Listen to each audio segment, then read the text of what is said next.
que você acha que você é merecedor mantendo um padrão de dívida. Isso não é merecimento.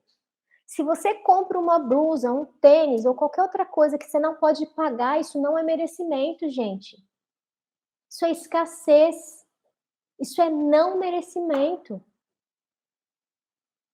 Entendam isso, né? É merecimento quando você faz por merecer algo, que você honra aquilo por mérito, mas obviamente que você precisa ter as condições para arcar com esse nível de merecimento que você deseja, né? Então, às vezes, para suprir aquelas frustrações da infância, a gente na vida adulta começa a lidar com o dinheiro dessa forma. Lá atrás, meus pais me ensinaram uma relação extremamente escassa, e aí, tipo, eu quero que dinheiro seja abundância, então eu vou gastar e vou gastando, sabe? Tipo, achando que é o Silvio Santos quem quer dinheiro. Mas você não tem esse dinheiro para dar, criatura! Acorda pra vida! Oiê, tudo bem com vocês? Eu desejo que sim. Sejam bem-vindos a mais um programa E aí, Siri? Um programa de caixinha de perguntas e respostas deixadas lá no meu Instagram, que eu possa ajudar você a olhar os seus problemas de um novo ângulo, de uma nova perspectiva. Eu sou a Simone Lipe Alves, a sua mentora a partir de agora. O tema do episódio de hoje é o que está por trás do medo de você encarar a sua realidade financeira. O programa E aí, Siri, a ideia surgiu justamente para que a gente consiga responder as enquetes, as caixinhas de perguntas e respostas lá no meu Instagram. Aliás, gratidão para quem interagiu, respondeu e me ajudou a trazer esse conteúdo aqui para vocês. Acontece que nas caixinhas de perguntas e respostas aqui do Instagram, eu consigo responder muitas vezes um textinho, né, mais superficial, ou gravar um vídeo ali rapidinho para responder. E eu comecei a perceber que a demanda de vocês ali naquelas caixinhas são demandas mais profundas, né, que eu acho que merece um olhar mais profundo, merece que a gente olhe por outras perspectivas o que vocês estão colocando ali nas caixinhas de perguntas e de resposta. Se você deseja prosperar, tanto na vida quanto no seu negócio, de fato, uma coisa que nós precisamos aprender é a mexer com o dinheiro, a melhorar a nossa relação com o dinheiro. Muitas vezes a gente não acredita o quanto isso pode estar prejudicando, né, as nossas tomadas de decisões, mas de fato a realidade que a gente vive hoje foi construída de uma certa forma num padrão lá de trás. E às vezes as pessoas tentam mudar esse padrão agora, né, do hoje, sem olhar para trás, sem tentar entender o que está acontecendo, e aí essa mudança fica ainda mais desafiadora. Quando a gente chegou na construção desse tema, né, eu fiz uma enquete lá no meu Instagram, e a pergunta que eu deixei para vocês é: o que você acha que está por trás desse medo de encarar os problemas financeiros? Antes de entrar nas perguntas que vocês me deixaram, que eu vou esclarecer aqui com mais profundidade, né, a gente vai pensar juntos sobre esse tema, eu queria trazer para vocês a questão de uma pesquisa. Saiu uma pesquisa há pouco tempo atrás que mostra que 46% dos brasileiros têm ansiedade quando fala em dinheiro. 47% das pessoas se sentem inseguras quando recebe alguma informação de alguma instituição financeira. Sabe uma cartinha que você recebe do banco de nada, ou mesmo aquela ligação, né, que o banco está lá te chamando, já dá aquele frio na barriga. 21% das pessoas evitam abrir os boletos e o extrato bancário. 21% preferem não encarar a realidade. 39% das pessoas estão adiando as suas decisões, os seus sonhos, os seus objetivos, justamente por não quererem olhar para o seu orçamento financeiro, né? Fica com aquela ilusão de que nunca vai dar certo, nunca vai dar conta.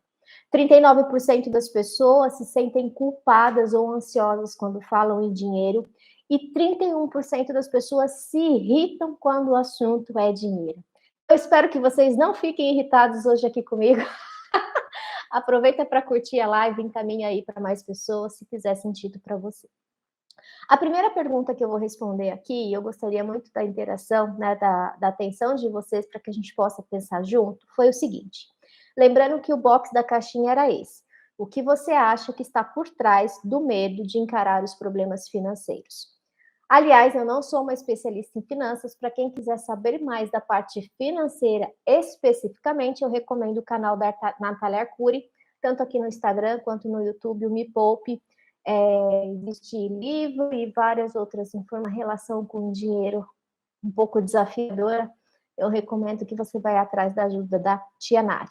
Aqui a gente vai pensar na questão do pensamento em relação ao dinheiro, das emoções em relação ao dinheiro e do comportamento. Mas eu não vou te dar dica nem sugestões do que fazer com o seu dinheiro, que esse ramo não é para mim.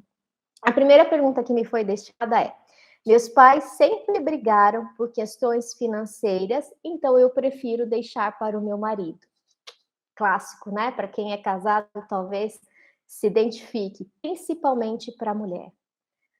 E aí, né, eu queria que vocês pensassem comigo quanto essa resposta, né, essa caixinha de pergunta é profunda.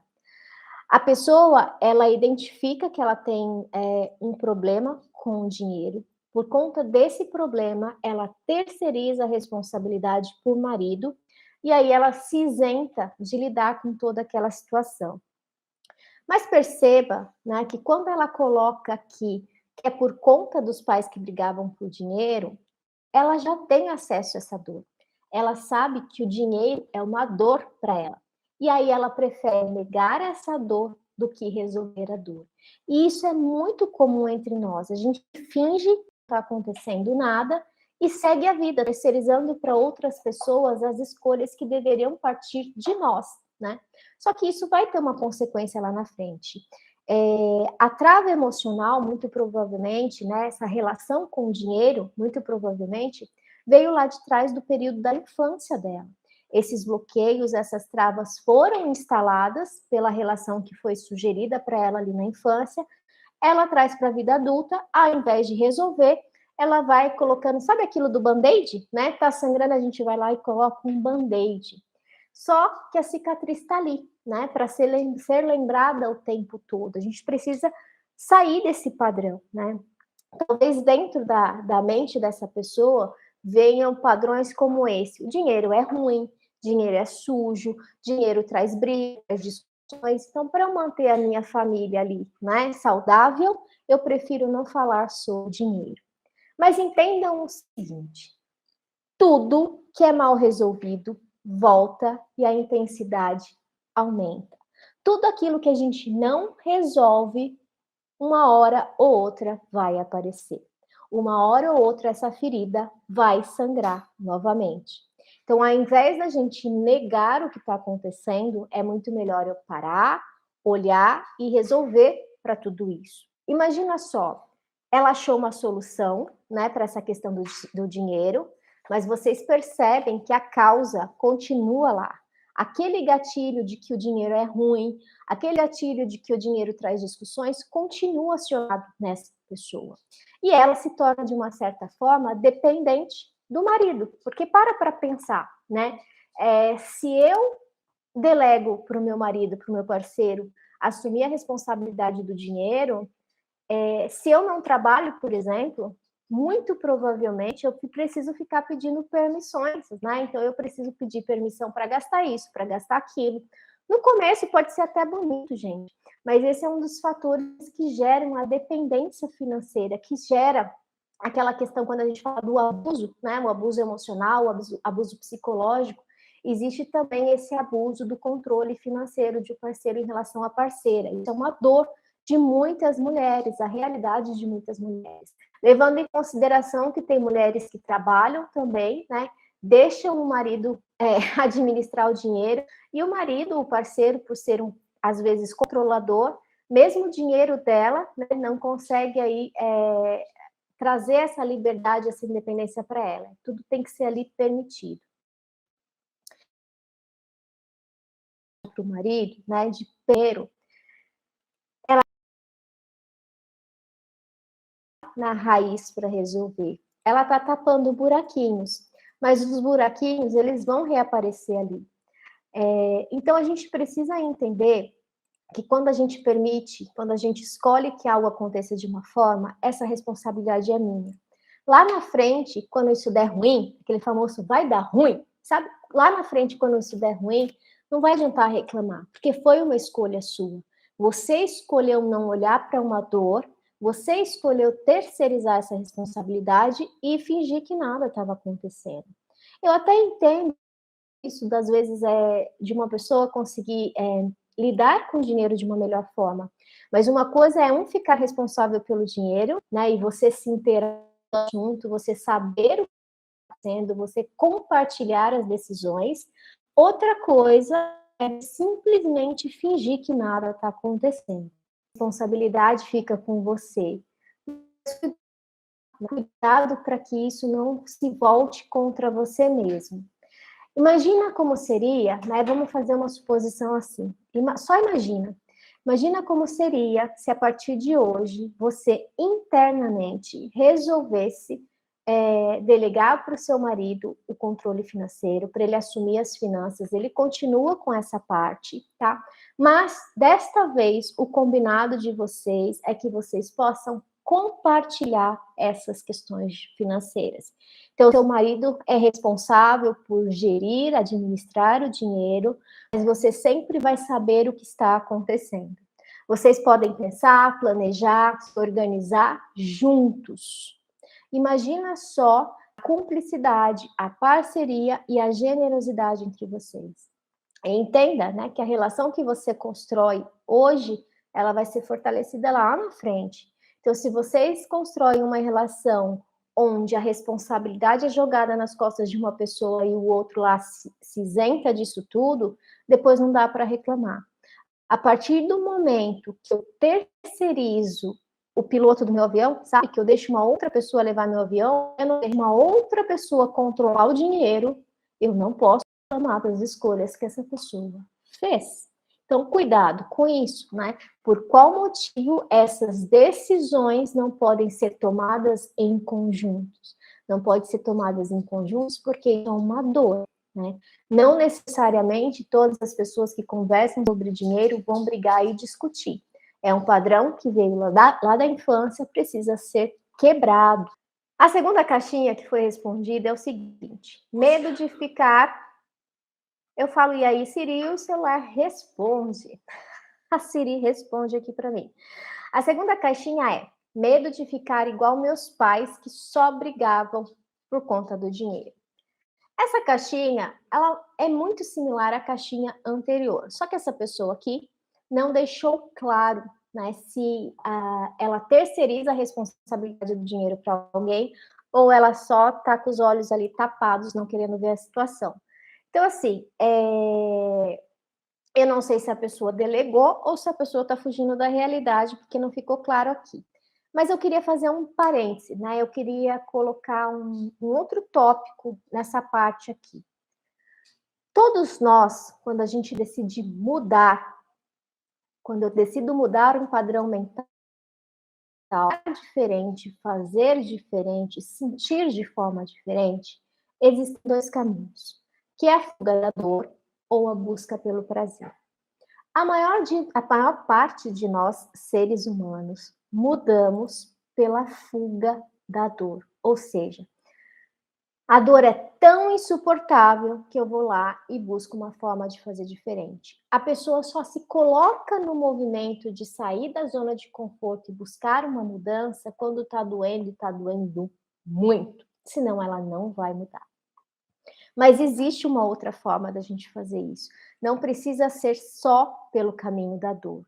Então, o que eu quero que vocês entendam nesse momento é justamente que, quando você percebe que tem algo te travando, ao invés de você tapar os seus olhos ou colocar aquele negócio aqui, sabe, que põe em cavalo, né, que só deixa olhar para frente, vocês precisam parar para olhar para dentro de vocês. O que está acontecendo dentro? Qual é o padrão que eu venho seguindo que vira e mexe eu me coloco nessas situações? O que eu venho fazendo que vira e mexe vem acionando essas travas que me impedem de prosperar na minha vida, que me impedem de prosperar na minha carreira, nos meus negócios. Quando a gente identifica isso, quando eu trago essas travas emocionais que estão lá no meu subconsciente para o meu inconsciente, eu ganho o poder de mudar. E isso não preciso esperar doer tanto assim, né? Porque as pessoas só vão procurar ajuda ou só vão procurar entender o que está acontecendo quando a água literalmente está batendo lá na busanfa. E não dá para ser assim, gente. Se você percebeu que a água está subindo, né? levanta a mãozinha. Se você não sabe resolver sozinho, você não consegue identificar o que está acontecendo, busque um processo que vai te ajudar a esclarecer tudo isso. O que eu quero que vocês entendam é que quando eu percebo que tem algo ali começando a travar, me trazendo um desconforto, isso vai gerar confusão. Eu já posso começar o movimento da mudança.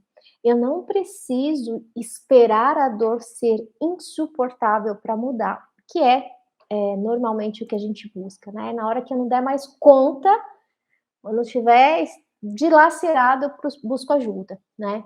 Busquem ajuda antes. Talvez você consiga resolver sozinho, talvez você consiga resolver num processo de treinamento, de mentoria, de terapia, talvez você consiga resolver através da leitura. Alguma forma você vai encontrar para resolver, mas a resposta que você precisa, não procure fora, né? A resposta que você precisa está dentro de você. O olhar é para dentro e não para fora. Você precisa entender qual o padrão que você vem seguindo na sua vida, que vem trazendo esses resultados que não estão satisfatórios. Perceber um resultado que não está satisfatório, um resultado negativo, dá atenção para isso, identifica o que está acontecendo, traz para a consciência, trouxe para a consciência, procura uma forma de destravar, mudar esse padrão, aí sim você vai conseguir fazer diferente. Esse sempre é o caminho. Vamos lá para outra questão, e é uma questão muito importante. Talvez se você é empreendedor, se você é empresário, se você é autônomo como eu me encaixo no empreendedor, eu me encaixo no autônomo. Para você que é profissional liberal, ou para você que deseja ter um negócio, talvez você se identifique com essa dor que foi deixada aqui na caixinha. A resposta, né, a pergunta da pessoa foi exatamente essa. Eu tenho que procurar clientes, ir atrás das vendas e não consigo sentar para saber que pé está a situação da minha empresa. Eu vou repetir. Eu tenho que procurar clientes, vendas, e não consigo sentar para saber que pé está. Se você parar para pensar, né, o que eu mais amo nessas caixinhas de perguntas e respostas é justamente essa oportunidade que a gente criou nesse programa no Yai Siri, da gente pensar juntos sobre esse tema. E eu quero que vocês me acompanhem aqui. Pensa assim, imagina, se você não vive essa realidade, só imagina que você tem uma empresa, ou você é um autônomo, mas enfim, autônomo, profissional liberal, seja o que for. Imagina que isso é uma empresa, você tem uma empresa. Imagina que você é responsável por essa empresa, só tem você. E nessa empresa só tem você, você com você e Deus, vamos dizer assim, né? Aí, o que acontece? Vem o pensamento. Se eu não entrar na linha de frente e vender, e fazer vendas, e atrás de vender e comercializar meu produto ou meu serviço, eu não vou receber dinheiro. Logo, se eu não receber dinheiro, a empresa não vai para frente. Então, o que a pessoa escolhe? Ela entende que ou ela faz uma coisa ou ela faz outra coisa. É uma crença limitante isso. Da onde que tiraram que ou você faz isso ou você faz aquilo, né? Tipo, capacidade, habilidade, a gente treina, tudo isso é treinável. E aí, o que ela faz? Ela sai para vender e ela fica focada nesse processo, o que não está errado, porque de fato, se você não vender, não vai ter dinheiro, se não tem dinheiro, a empresa fecha. Mas o que acontece? Vai adiantar você vender, sei lá, 100 mil reais, se sua empresa hoje está gastando 200 mil reais? O que adiantou o seu esforço de vendas? Se você não consegue medir a saúde financeira da sua empresa, como é que isso vai dar certo, né? Então, por qual motivo as pessoas preferem tapar os olhos dessa forma?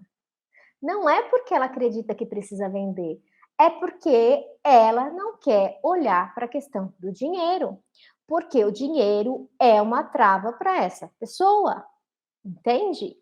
A questão não é sobre vendas, a questão é sentar e ver a relação com o dinheiro. E isso é uma dor, vocês viram? Eu não estou dizendo que é uma dor sua que está aí do outro lado, né?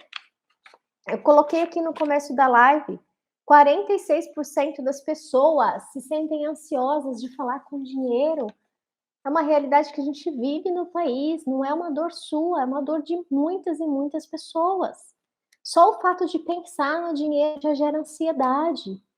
Só que aí você precisa entender, porque quando você abre uma empresa, quando você se torna autônomo, profissional liberal, quando você resolve empreender, se você não conseguir ressignificar a relação com o dinheiro, como é que isso vai dar certo?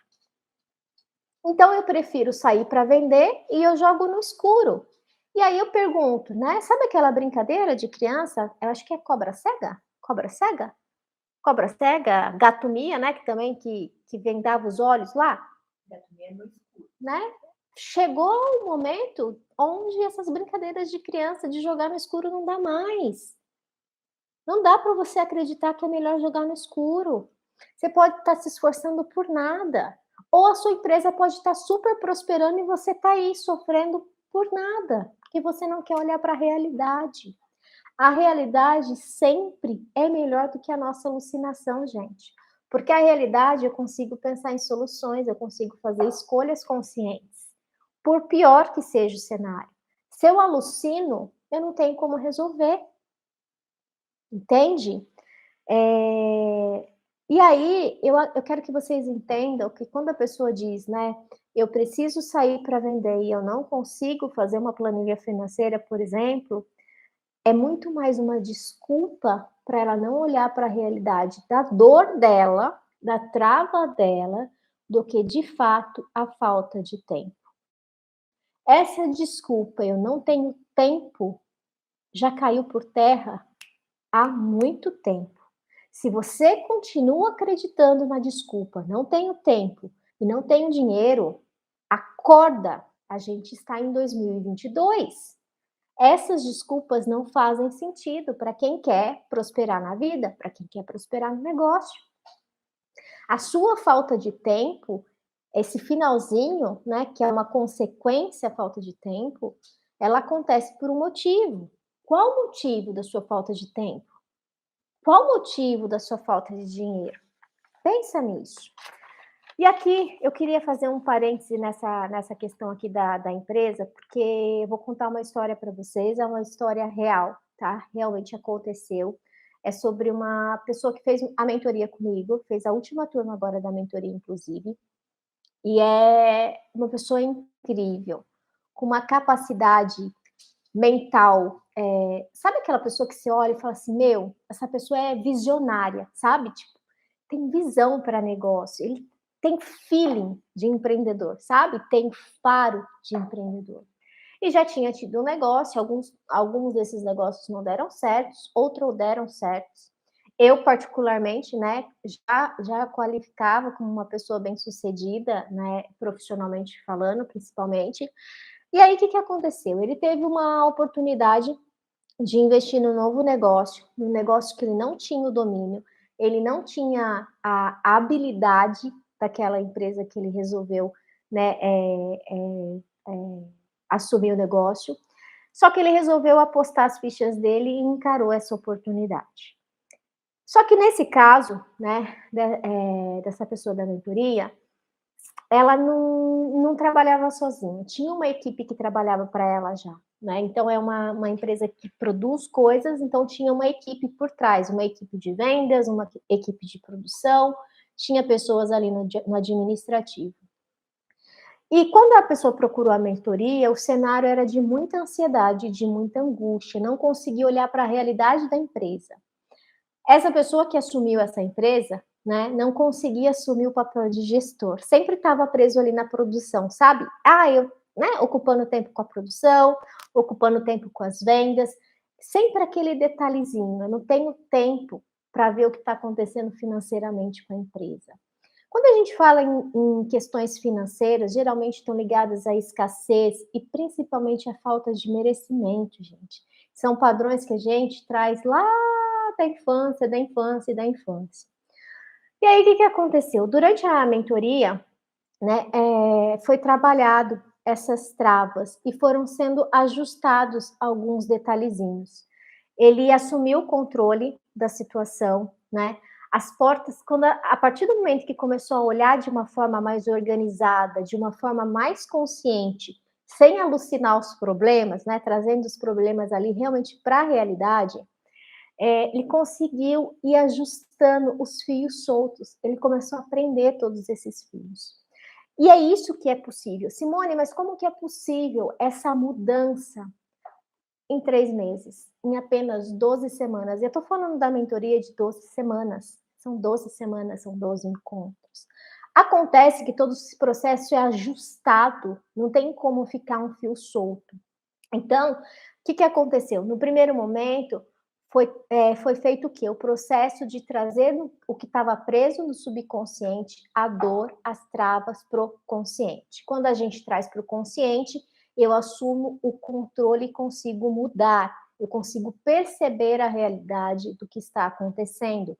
E isso me dá o poder de escolha, o poder de decisão. Feito isso, teve clareza, né? Qual que é essa realidade? O que de fato está acontecendo, né? É olhar para os números, olhar para os resultados, olhar para o quadro de funcionários. Depois, o porquê que precisa ser feito dessa forma, né? O porquê que não dá para uma pessoa que assumiu uma gestão, tendo funcionários para a linha de produção, ficar preso na linha de produção? Por que isso não faz sentido? E depois disso tudo feito, a gente consegue colocar o barquinho na direção certa. Quando a gente começa a colocar o barquinho na direção certa, eu crio um plano de ação objetivo, certeiro, e aí se seguir esse plano de ação, não tem como dar errado. Então, como que esse mentorado conseguiu? Fazendo o que tinha que ser feito. Trouxe clareza, trouxe para a consciência, direcionou o barquinho, pegou o remo e começou a remar. Quando a gente começa a remar, as coisas começam a fluir, mas porque eu estou remando na direção certa. O que acontece com a maior parte das pessoas, quando a gente fala da questão financeira, por exemplo, elas remam o contrário. Ao invés de ir para a direção que elas querem, elas fogem, criam atalhos, rotas de fuga, e isso não vai dar certo. Por que o plano de ação dentro da mentoria a gente chama de liberdade? É o módulo da liberdade. A gente, de fato, só é livre quando a gente assume o controle de remar para onde tem que remar. É saber exatamente aonde que eu tenho que colocar força na minha braçada. Se você não tem essa consciência, como é que você quer chegar onde você quer chegar, criatura? Para pensar. Se você não sabe direcionar o seu barquinho, qualquer lugar serve, qualquer coisa serve. Se qualquer coisa serve, qualquer lugar serve, você está preso na escassez. Você está preso no não merecimento. E aí, como que você quer que sua vida prospere? Como que você quer que seus negócios prosperem? Não vai acontecer um milagre na sua cabeça e vai colocar tudo isso no seu colo. Lutar por isso. Resta saber se você tem força para lutar para tudo isso. Deixaram uma mensagem aqui para o Instagram, deixa eu ver aqui com vocês. Meu pai faleceu em 2018, minha mãe vendeu um sítio que ficou para ela e repartiu entre ela e os filhos. E eu não tenho coragem de usar o dinheiro, fico pensando que esse dinheiro não é meu, é do meu pai. O que fazer? Nossa, que confusão. Eu não sei o seu nome que está aqui como Baixinha Machado, né? Mas é o seguinte, se seu pai faleceu, certo? Tudo que é do seu pai, legalmente falando, é da sua mãe e dos filhos, né? A sua mãe, de forma consciente, fez a escolha dela de já fazer essa divisão entre os filhos. Quando você nega essa herança, você está negando a existência do seu pai. Talvez, não estou dizendo o que é, porque eu não conheço a sua história de vida, mas assim, se eu pudesse ir numa linha de raciocínio aqui com você, eu diria que é o seguinte: quando você mantém esse dinheiro com você, é a forma de você manter seu pai vivo dentro de você. Se você não gasta esse dinheiro, seu pai está ali com você. É a forma que você tem de manter a imagem do seu pai viva. Mas esse dinheiro não vai trazê-lo de volta. Eu entendo, né, que deva ser uma dor muito forte. Eu não passei por isso, né, para saber exatamente o que você sente. Mas eu acredito, né, que seu pai, independente da sua crença, da sua religião, de onde ele estiver, ele lutou para construir tudo isso.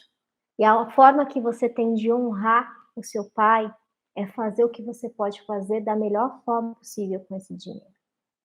De que forma você pode honrar esse dinheiro? Honrar o nome do seu pai. Você acha mesmo que seu pai passou uma vida lutando, trabalhando, construindo, para que chegasse nesse momento, onde talvez o desejo dele era trazer conforto para a família, você segurar isso com você? É apego, né? É apego na dor. É a maneira que você tem de manter essa dor dentro de você. Então, é muito mais um processo, talvez, de um luto que ainda não foi totalmente elaborado, né? Mas que a gente precisa começar tirando essas travinhas. Eu espero de coração que eu tenha conseguido te ajudar. Caso você precise de algo mais ou queira compartilhar comigo também, pode compartilhar no direct. Se eu puder fazer alguma coisa para te ajudar, pode ter certeza que eu contribuo com o que eu puder contribuir. Se fez sentido para você, que bom, fico feliz. Se não fez, talvez tenha outros viés aí que eu precisaria entender melhor o que tem por trás dessa história. Mas, de imediato, eu seguiria essa linha de raciocínio. Espero que eu tenha conseguido contribuir, tá bom? E gratidão por colocar sua dor aqui com tanta coragem, com tanta força e se permitir ser ajudada. Fico extremamente feliz quando a pessoa, né, é isso. Sente ali no coração essa vontade. Então, muita gratidão pela confiança, viu? Então, entendam o seguinte: fugir da realidade só vai fazer a feder mais ainda, tá? Então, cuidado com isso. Tem gente que fala assim, mas merda, quanto mais a gente mexe, mais fede. Só que se você deixar ali, ela vira adubo, não é? Não vira esterco, não é? E aí aquilo vai, ó, borbulhar, vai aumentar cada vez mais. Então, cuidado, tá?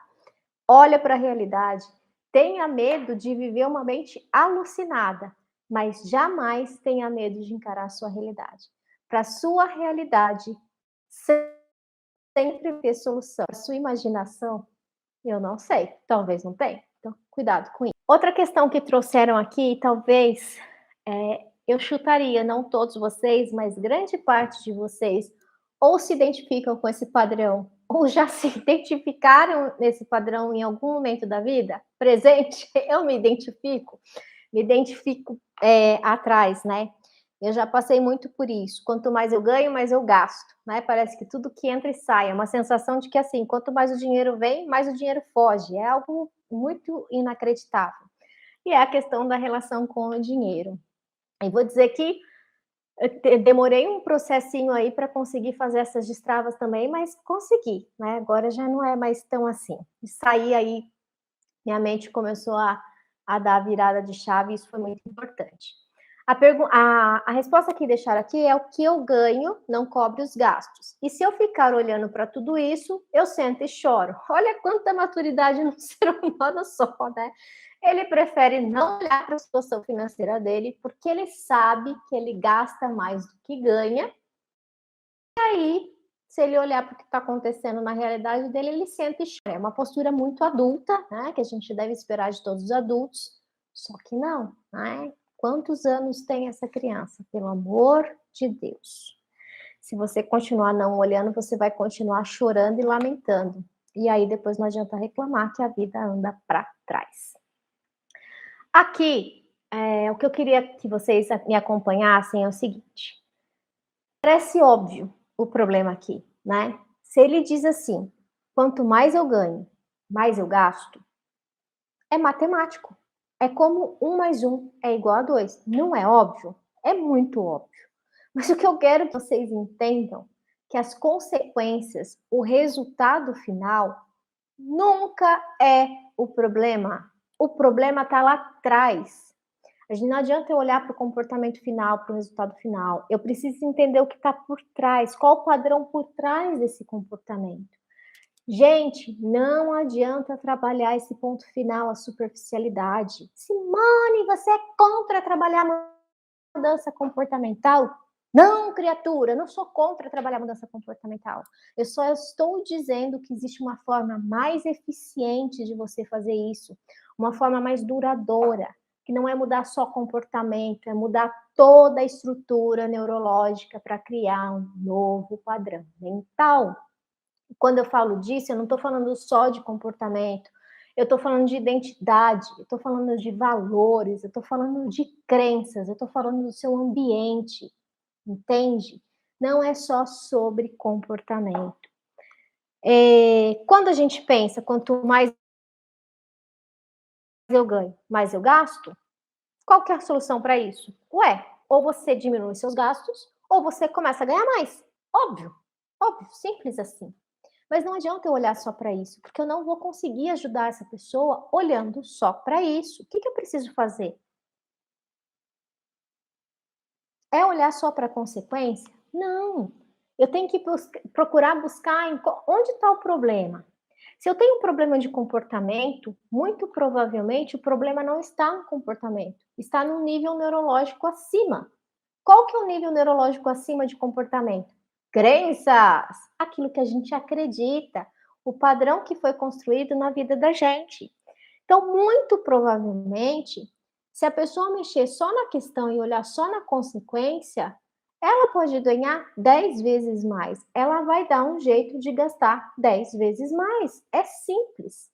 Enquanto não foi descoberto o gatilho que faz e que gera esse comportamento, a trava emocional vai continuar. A trava emocional está no subconsciente. A gente não muda a trava emocional da noite para o dia. Ai, acordei e mudei. Não é assim. Demanda processo. Nós não mudamos crenças limitantes da noite para o dia, porque elas não foram instaladas da noite para o dia. Só que as pessoas não querem ter o trabalho. E se você não quer ter o trabalho, você escolheu viver essa vida. Se você escolheu essa vida, entenda, não adianta sentar e chorar. Você que escolheu, né? Hoje eu vi foi até uma caixinha, eu acho que foi do Wendel Carvalho, alguém que colocou lá que, eu não lembro qual foi a pergunta, mas a pessoa colocou que a nossa vida é igual ao Subway. Né? Não adianta você reclamar, porque no Subway você que escolheu o lanche. Se o lanche estiver ruim, você vai ter que comer de qualquer jeito, porque você que escolheu. Na vida é a mesma coisa. Você está escolhendo viver essa vida. Então não adianta reclamar, entende? Simone, mas esses padrões foram instalados pelos meus pais. Oh, pode ser? Pode ser. Mas entenda, isso aconteceu lá atrás. Quem é o adulto hoje da história? Você. Se você é o adulto da história, não adianta mais culpar papai e mamãe pela realidade que você vem vivendo. Você vem alimentando essa realidade que seus pais te ensinaram. E você escolhe alimentar isso ou não, tá bom? Enquanto a pessoa aqui, nesse caso, não parar para responder quais os gatilhos estão sendo acionados, nada vai acontecer. Não adianta só pensar na mudança da consequência. Aqui eu fiquei imaginando como dar um exemplo mais claro para vocês, porque eu acho que às vezes quando a gente conta uma história, quando a gente dá um exemplo, parece que ajuda mais, né? Não sei, mas eu tenho essa sensação, quando se torna mais palpável, né? A gente tem essa sensação de aprender melhor. E aí, se eu fosse dar um exemplo específico, eu não ia conseguir ser tão certeira. Então, eu criei uma suposição, porque essa questão do eu gasto tudo que eu ganho, né? Ou o que eu ganho não é suficiente para os meus gastos, ela pode ter várias implicações, gente. Poderia ter várias causas. A consequência é a mesma, mas a trava emocional, a causa, pode ser várias situações. Então, eu criei um cenário hipotético aqui para vocês e eu vou narrar essa historinha aqui para vocês, tá bom? Caberia vários exemplos, mas eu escolhi um que me veio na cabeça aqui e metamodelei ele para ensinar vocês aqui. Primeiro passo, não é sobre o comportamento, o quanto eu ganho, eu gasto, ou eu gasto mais do que eu ganho. A primeira coisa que a gente precisa entender é o que o dinheiro significa para você. Se eu perguntar aqui para você agora, o que o dinheiro significa para você? Nessa historinha que eu criei aqui, o dinheiro significa possibilidade de pagar contas. Só nessa primeira resposta, muita coisa já esclarece. Dinheiro é a possibilidade de pagar contas. Então, o que ele passa uma vida fazendo? Contas. Ele ganha dinheiro, paga a conta. Ganha dinheiro, paga a conta. Ganha dinheiro, paga a conta. Afinal, é isso que o dinheiro significa. Quando eu pergunto o que o dinheiro significa para você, eu estou perguntando exatamente crenças. Crenças são os significados que a gente dá para as coisas. E essa pessoa deu esse significado. Dinheiro serve para pagar a conta. Presta atenção. Outra pergunta que eu poderia fazer é a seguinte: a sua relação é na sequência, tá, gente? Não é uma pergunta ou outra. Então, eu fiz essa primeira pergunta, aí eu continuaria a conversa assim. A sua relação com o dinheiro sempre foi assim? Aí vem cara pálida e diz assim: sim, desde que eu ganhava mesada. Penso eu, né, que para ganhar mesada é ali criança, adolescente. Então, a gente identifica que esse é um padrão mental, emocional e comportamental desde sempre, né? Esse é um padrão que a pessoa cresceu com ele. Ok, uma outra resposta importante. E aí vem uma pergunta crucial. E como que seus pais lidavam com o dinheiro? O que você lembra da relação dos seus pais com o dinheiro? Sempre tivemos muitas dificuldades. Meus pais trabalhavam muito, mas sempre reclamavam que não dava para pagar as contas. Né? Sempre quis ter um tênis da moda, roupas, mas nada disso era possível. E aí essa pessoa vem para a vida adulta, começa a ganhar dinheiro, entende que dinheiro é pagar contas, e ele vai atender todas as frustrações lá de trás, da infância, da adolescência. Ele vai comprar os tênis que ele sempre quis ter, porque afinal eu trabalho, eu mereço. Aí você vai lá e compra. Roupa nova? Imagina, eu sempre tive escassez. Olha como eu sou merecedor agora. Como que você acha que você é merecedor mantendo um padrão de dívida? Isso não é merecimento. Se você compra uma blusa, um tênis ou qualquer outra coisa que você não pode pagar, isso não é merecimento, gente. Isso é escassez. Isso é não merecimento. Entendam isso, né? É merecimento quando você faz por merecer algo, que você honra aquilo por mérito, mas obviamente que você precisa ter as condições para arcar com esse nível de merecimento que você deseja, né? Então, às vezes, para suprir aquelas frustrações da infância, a gente na vida adulta começa a lidar com o dinheiro dessa forma. Lá atrás, meus pais me ensinaram uma relação extremamente escassa, e aí, tipo, eu quero que dinheiro seja abundância, então eu vou gastar e vou gastando, sabe? Tipo, achando que é o Silvio Santos quem quer dinheiro. Mas você não tem esse dinheiro para dar, criatura, acorda para a vida, né? Gente, quando eu falo aqui para vocês, eu falo, e muitas dessas dores eu já identifiquei dentro de mim. A grande questão é que eu consegui, de alguma forma, mudar esses padrões. Hoje, graças aos meus estudos, ao meu empenho, ao meu esforço, eu não preciso mais esperar a dor ser insuportável para mudar. Hoje eu tenho sede por mudança, eu mudo por prazer. Para quem me acompanha aqui mais tempo, eu falei que eu assumi um compromisso profissional extremamente audacioso para esse ano de 2022, com duas pessoas incríveis, com a Vanessa e com o Rodrigo. É algo surreal. Simone, você estava passando necessidade de trabalho? Não, eu estava feliz porque eu estava construindo. Mas me meti porque eu acho que eu posso, eu acho que eu sou capaz, eu acho que tem potencial para chegar onde a gente traçou que a gente quer chegar. É isso, eu não esperei ficar sem paciente para buscar essa melhoria, entende? E é isso que eu quero que vocês entendam. Não precisa esperar doer para mudar. Não precisa esperar doer para fazer diferente, gente. Isso é tão penoso. A vida não precisa ser dolorida dessa forma, né? E financeiramente, não adianta a gente acreditar que dinheiro não traz felicidade. Não adianta a gente acreditar que não precisa do dinheiro para as coisas. A realidade é que a gente vive num mundo capitalista, ok? E aqui eu não vou entrar no mérito se é bom ou se é ruim, gente. Eu não tenho absolutamente nada contra isso. Mas a gente precisa entender que para eu alcançar muito dos meus objetivos, eu preciso do dinheiro. A grande O grande desafio que eu acredito, talvez, que acabam enfraquecendo a cabeça das pessoas em relação ao dinheiro, é quando as pessoas colocam o dinheiro como uma finalidade. Se eu entendo que o dinheiro é o fim, você pode ter certeza, você pode ganhar muito dinheiro, mas você não vai ser feliz.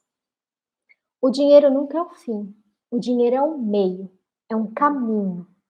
O dinheiro me possibilita chegar nas finalidades que eu me dispus.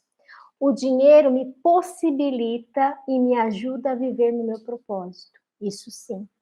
Entende que o dinheiro, ele não é a finalidade. Se você leva o dinheiro como finalidade, se você trabalha por dinheiro, se você se relaciona por dinheiro, se você acredita que você, né, tudo te leva ao dinheiro, eu vou fazer esse projeto porque vai me dar dinheiro. Eu vou atrás disso porque vai me dar dinheiro. Para pensar quantas e quantas pessoas que têm muito dinheiro e estão aí com depressão, com ansiedade e não se sentem felizes. Mas entenda, o problema não é o dinheiro. O problema é a forma que elas deram o significado para o dinheiro. Entende? Então, se você acha que o problema é o dinheiro, repensa nisso. O dinheiro é só uma moeda, só é um possibilitador. Então, não está no dinheiro, está em você. E é isso que você precisa entender. Não adianta culpar o dinheirinho lá, tá bom? Pelo contrário, se você tiver dinheirinho, agradeça, usufrua da melhor forma possível. Né? O dinheiro é bom sim, e a gente não precisa ter vergonha de falar sobre dinheiro. Eu me lembro que quando eu fui ler o livro do Me Poupe, da Natália Arcuri, foi um livro muito incrível. Uma das perguntas que tem no livro é: se alguém te perguntar, né, quanto você ganha, qual é o seu salário, você você tem vergonha de falar, independente se é pouco ou se é muito, tá, gente? Porque tem gente que ganha bastante dinheiro e tem vergonha de falar. A maior parte dessas pessoas se sentem desconfortáveis de falar o quanto ganham. E aí, às vezes, aqui na internet, a gente vê pessoas que falam o quanto elas ganham, só quando isso é muito fora da nossa realidade, a gente acha o quê? Que a pessoa está ostentando, não é? Pois é. Mas talvez seja exatamente essa vida que você gostaria de estar vivendo. A diferença é o que a pessoa fez, que a pessoa destravou, que ela conseguiu chegar naquilo e você não vem conseguindo. Capacidade todos nós temos, mas a maneira que a gente interpreta a nossa realidade pode mudar o jogo. Então prestem atenção nisso, ok? A outra pergunta que deixaram aqui é a seguinte: a empresa que eu trabalhava faliu e eu me sinto culpada. Aqui, eu não sei vocês, mas como eu tenho empresa, e todas as vezes que eu trabalhei na minha vida, gente, sendo CLT ou não, eu sempre me dediquei muito, eu sempre fui muito dedicada. Em todas as empresas que eu passei, eu tinha um olhar muito mais do dono do que do trabalhador, do empregado. Né? É algo meu, né? Sei lá, é meu. E aqui o que eu consigo identificar nessa fala é o sentimento de culpa. O maior problema é que o nosso sentimento de culpa é um dos sentimentos mais destrutivos que a gente alimenta dentro da gente. O sentimento de culpa, ele nos coloca num ciclo de sofrimento sem fim e é totalmente destrutivo. Quando a pessoa se dá conta, quando a pessoa se torna consciente do ciclo que ela vem construindo, meu Deus, isso pode ser tarde demais. Então, quanto antes você buscar ajuda, pode ser melhor. Se você percebe que você não consegue sair do padrão de sofrimento, liga o estado de alerta, né? Tenta mudar, se você não consegue, busca ajuda e assim vai. Mas aqui o que eu queria propor para vocês é para a gente analisar essa pergunta, né, essa caixinha, por partes. Né? Vamos analisar por partes e eu quero que vocês pensem e acompanhem meu raciocínio. A empresa que eu trabalhava faliu e eu me sinto culpada. A primeira parte, a empresa faliu. Qual o primeiro processo? Toda crença, porque isso é uma crença, né? Ela se sente culpada que a empresa faliu, mas ela não parou para pensar isso. É um sentimento que traz tudo isso, entende? Por mais que a pessoa ache que tem consciência, não tem. Por que ela não tem consciência? Eu vou provar aqui para vocês. A empresa faliu. Faz uma pesquisa rápida aí no Google e pesquisa quantas empresas faliram no último ano. E aí você vai perceber que não foi só a sua empresa que faliu. Várias outras empresas estão nesse mesmo cenário.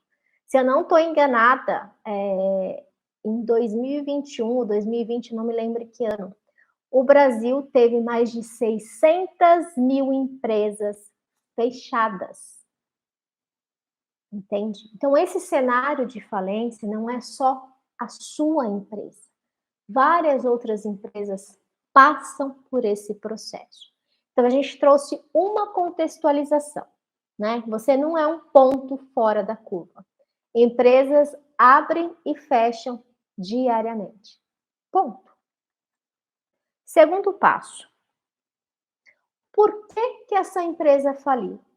Quais foram as séries de ações que foram tomadas, decisões que foram tomadas, que levou essa empresa para um processo de falência? Todas essas ações, sem exceção, foram suas? Você que tomou todas essas decisões que levaram a empresa para a falência? Sim, Simone, fui eu. Tá, aguenta aí. Não, Simone, não fui eu. Aguenta aí. Vamos para outra pergunta. Se todas as ações que foram tomadas, né, que levou a empresa à falência, foi por consequência sua, você que decidiu, você que bateu o martelo nessas decisões e você percebe que você foi o maior responsável pela falência dessa empresa, vai adiantar chorar e lamentar? Não. O que você pode fazer? Opa, quais foram os pontos que eu errei? Quais decisões que eu tomei equivocadamente? Refaz o processo, extrai todo o aprendizado e fica com os aprendizados, o resto deixa aí. Se você não foi o responsável, talvez você nem tinha esse poder de decisão e de escolhas, o porquê que você sente essa culpa? Se eu não estou ali na gerência, guiando essa empresa, como é que eu me sinto culpada? Ah, mas é porque eu deixei meu marido decidir por mim. Então, tem parte de responsabilidade sua, faz o mesmo processo, aprende. Não foram todas as decisões, mas algumas decisões foram minhas, faz o mesmo processo. Das decisões que você tomou, quais decisões foram equivocadas? O que você aprendeu com isso?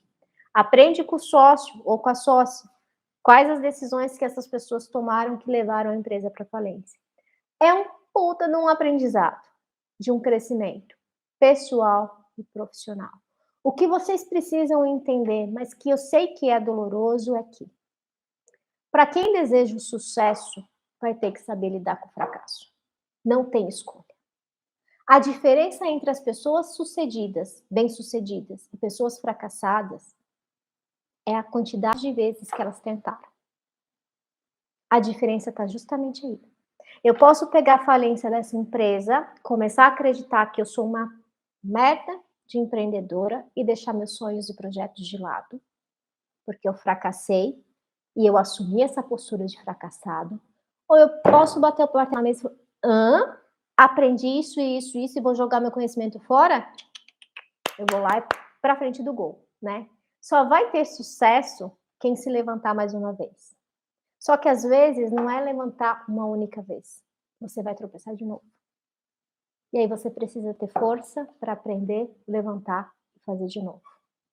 Mas entenda, a diferença entre sucesso e fracasso é apenas a quantidade de vezes que essas pessoas se levantaram. O erro, ele vai acontecer. E ele vai acontecer para te ensinar alguma coisa. A grande questão é, você está aprendendo isso? Para pensar. Então, o fracassar, ele vai fazer parte.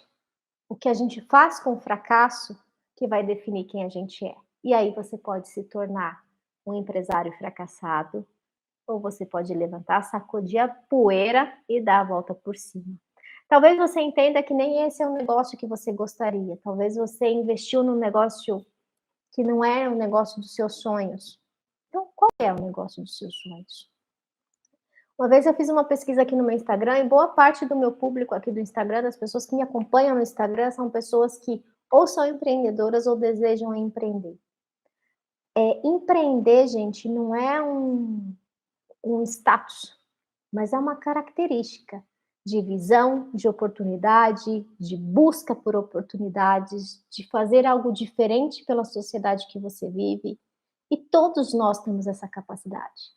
Você só precisa saber qual é seu desejo, qual é a sua vontade. Eu sei que muitos de vocês talvez acreditam na questão da CLT, né, da segurança que a CLT traz. E aí vem a contraprova. Esses últimos anos que a gente vem vivendo de pandemia, quantas pessoas perderam o emprego estável? Muitas. Se uma empresa fecha, quantas pessoas são demitidas? E elas tinham empregos estáveis. Então é muito melhor a gente aprender que estabilidade não existe e a gente aprender a ser forte diante das adversidades que a vida vai nos colocar, tá bom? Então, lembre-se sempre disso, né? Para quem é empresário, empreendedor, autônomo, liberal, para quem quer ser, aceita que você vai fracassar. Ah, vai. Mas é só você aprender, se levantar e ver qual o próximo passo que você vai dar. Lembre-se, quanto mais você tiver de planejamento, quanto mais estudo você tiver disso que você vai fazer, mais segurança esse processo vai ter. Mas não significa que ele vai dar certo da primeira vez. São raríssimas as pessoas que dão certo da primeira vez, tá bom? Então, pensa nisso. A outra pergunta que deixaram aqui pra gente foi o seguinte: não sei, mas para não resolver eu deixo para depois. Gente, o que mais me assusta nos dias de hoje, e aí eu falo tanto de pessoal de mentoria, como do pessoal da terapia, como de vocês aqui do Instagram, é a postura infantilizada que esse universo adulto vem vivendo. Às vezes, eu vejo essa geração nossa adulta, né, vivendo uma geração de adolescentes perdidos, né? Porque para pensar, eu não sei o que está acontecendo, mas para não resolver eu deixo para depois. Ou seja, eu sei que o negócio está encacado, e aí para não resolver nisso, para não ter preocupação, eu deixo para depois. Mas depois vai ficar mais encacado. Entende? Então isso, eu não posso dar outro nome, outro mote para vocês do que a falta de maturidade. É a cultura do imediatismo. Eu quero tudo para ontem. Então eu prefiro ir lá e gastar tudo no cartão de crédito, foda-se, depois eu penso, depois eu dou um jeito. Porque você quer aquele prazer imediato. Você quer, né, aquilo do momento.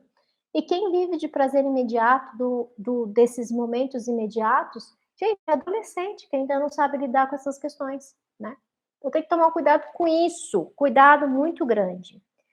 Mais uma rapidinha, de não conseguir lidar e achar que não tem solução.